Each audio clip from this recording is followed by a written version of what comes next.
ఇప్పుడే జీ5 app download చేయండి. చూడండి మీ ఫేవరెట్ టీవీ షోస్ ఎప్పుడైనా ఎక్కడైనా. వెళ్ళొస్తాను వసు గారు.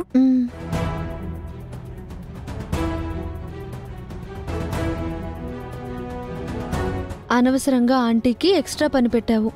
పాపం తను మళ్ళీ రావాలి. ఇందుకే నేను ఇంట్లో ఆడను అని చెప్పాను.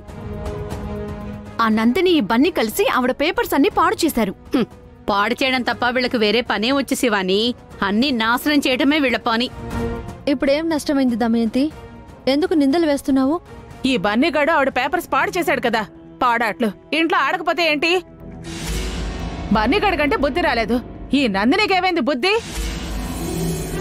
అసలు తనకి బుద్ధుంటే కదా, ఉంటే ఇలా ఎందుకు చేస్తుంది? అనవసరంగా నోరు జారక దమయంతి. బన్నీ సరదా పడుతుంటే నందిని తనతో ఆడింది. కానీ తన వల్ల ఆవిడికి లాస్ వచ్చింది కదా. ఆవిడ టైం తప్ప ఇంకేం నష్టపోలేదు. అయినా ఏం జరిగినా మన మంచికే అనుకోవాలి. టైం అంటే నీకంత చులకనగా ఉందా వసు? నా కూతుర్ని 4 రోజులు నాకు కాకుండా చేశావు. ఆ 4 రోజులు నువ్వు తిరిగి తీసుకొస్తావా? చనిపోయిందనుకున్న శివానీని ప్రాణాలతో తిరిగి తీసుకొచ్చిందే వసు. ఇంకా మీకేం కావాలి? ఏ మాట చెప్పినా చెల్లించుకోవటం మీ తోడుకోడళ్ళిద్దరికే చెల్లిందే. మీకు మీరే సాటి. మేమంత కాని మాట ఏం చెప్పలేదు పిన్ని. అయినా ఇప్పుడేం జరిగిందని అంతా మన మంచికే అనుకోవాలి. మళ్ళీ శ్యామలా గారు వస్తే నేనే సైన్ చేస్తాను. పదబన్ని.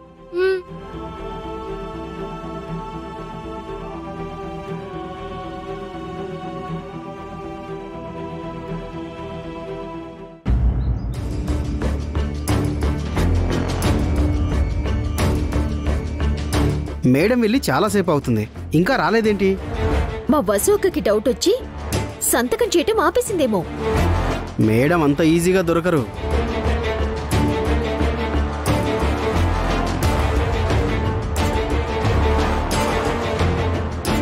ఏమైంది మ్యామ్? వసు అక్కతో సైన్ పెట్టించారా? ఏం ప్రాబ్లం రాలేదు కదా?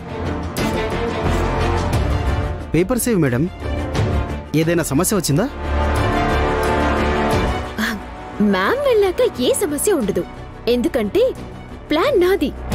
పక్కాగా ప్లాన్ చేసి చెప్పాను. నా ప్లాన్ కి తిరుగే ఉండదు కదా మ్యామ్? Shut up!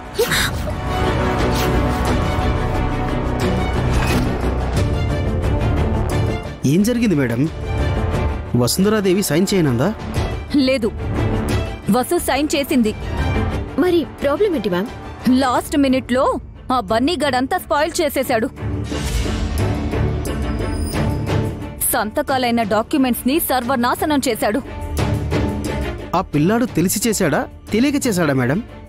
ఎలా చేసినా మన ప్లాన్ వేస్ట్ అయిపోయింది. చేతి దాకా వచ్చిన ఆస్తి చేజారిపోయింది. మరిప్పుడు ఎలా మేడం? మళ్ళీ ఓసారి వసుంధర గారితో సైన్ చేయిస్తారా? నేను త్వరగా పేపర్స్ రెడీ చేస్తాను. మళ్ళీ సైన్ అంటే ఆ వసుకి డౌట్ వస్తుంది. మనం కాస్త వెయిట్ చేయాలి. మనకు ఎక్కువ టైం లేదు మేడం. గడువు దాటిందంటే ఆ తర్వాత మనం ఏమీ చేయలేం. ఆస్తి మీ పరిధి దాటిపోతుంది. లేదు లాయర్ గారు, అంత దాకా రానివ్వను. మీరు పేపర్స్ రెడీ చేయండి. నేను ఏదోలా వసుతో సైన్ చేయిస్తాను. సరే మేడం, పేపర్స్ రెడీ చేసి కాల్ చేస్తాను. ఉంటాను మేడం. ఆ బన్నీగాడు సామాన్యుడు కాదు. వాడు చూడటానికే పిల్లాడు, కానీ వాడిది పెద్ద బ్రెయిన్. పెద్దవాళ్ళలా ఆలోచిస్తాడు. అంటే వాడు మన ప్లాన్ తెలిసే కావాలనే చేసుంటాడా? మన ప్లాన్ తెలిసుండకపోవచ్చు, కానీ వాడు ఎన్నోసార్లు వసు అక్క అభిబావులకు హెల్ప్ చేశాడు మ్యామ్. వాడి వల్లే నా ప్లాన్స్ కూడా చాలా సార్లు ఫెయిల్ అయ్యాయి. అంటే అభి వసూలతో పాటు బన్నీగారితో కూడా జాగ్రత్తగా ఉండాలన్నమాట. అవును మేడం.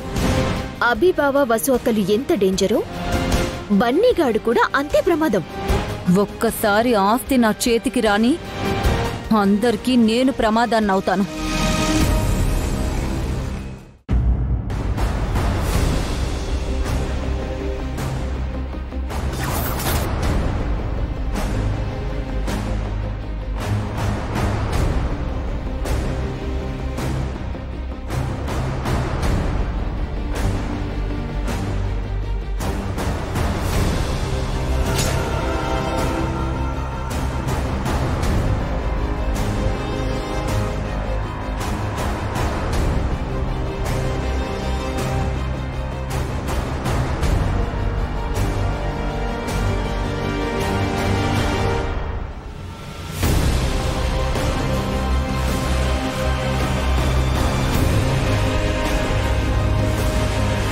హాస్టల్లో ఉంటుంటే రోజు మందు దమ్ము కొట్టేదాన్ని. ఈ ఇంటికొచ్చిన తర్వాత జైల్లో ఉన్నట్టుంది. అరే, మనసారా డ్రింక్ చేయడానికి కూడా లేదు. ఇలా దొంగచాటుగా దమ్ము కొట్టాల్సి వస్తుంది.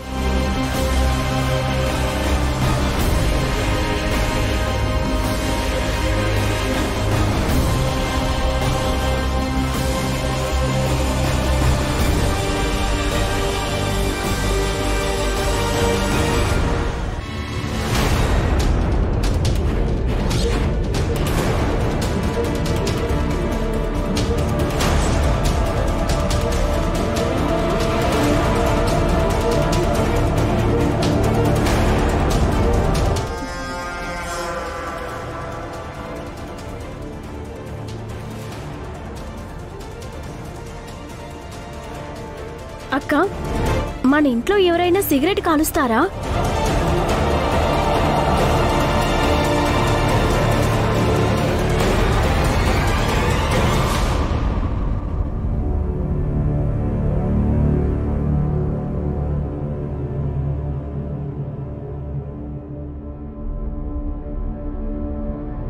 శివాని సిగరెట్ తాగుతుందా అక్క? అంటే శివానికి చాలా బ్యాడ్ హ్యాబిట్స్ ఉన్నాయన్నమాట. ఈ విషయం వెంటనే అత్తయ్యతో చెప్దామక్కా. చదువుకునే అమ్మాయి, అది ఆడపిల్ల, సిగరెట్ తాగడం ఏంటక్కా? శివానికి సిగరెట్ ఒక్కటేనా, లేక మందలవాటు కూడా ఉందా? ఈ ఏజ్లోని సిగరెట్ తాగుతుందంటే తనకు డ్రింక్ అలవాటు కూడా ఉండే ఉంటుంది. బాయ్ ఫ్రెండ్స్ కూడా ఉన్నారేమో. ఇలాంటి అమ్మాయిని అఖిల్ బావకిచ్చి పెళ్ళేలా చేస్తారక్క? ఆ హారికలా శివాని కూడా బావ జీవితాన్ని నాశనం చేస్తుందక్క. ఇప్పుడే అత్తయ్య దగ్గరికి వెళ్ళి చెప్పేస్తా. వద్దు నందిని, శివాని ఎలాంటిదో అత్తయ్యకి చెప్పడానికి మన దగ్గర సాక్ష్యాలు లేవు. శివాని సిగరెట్ తాగిందని మనం చెబితే తను బుకాయించొచ్చు. మనం కోపంతో చెప్తున్నామని అత్తయ్య అనుకోవచ్చు. మనం కల్లారా చూసాం కదక్కా. కానీ అత్తయ్య చూడలేదు కదా. శివానిని ఆధారాలతో సహా పట్టించాలి. అప్పుడే అత్తయ్య నమ్ముతుంది. శివాని అత్తయ్య ముందు మంచిదానిలా నటిస్తుందక్కా అని మనం ప్రూవ్ చేయాలి. ఆ అవకాశం వచ్చే వరకు మనం వెయిట్ చేయాలి.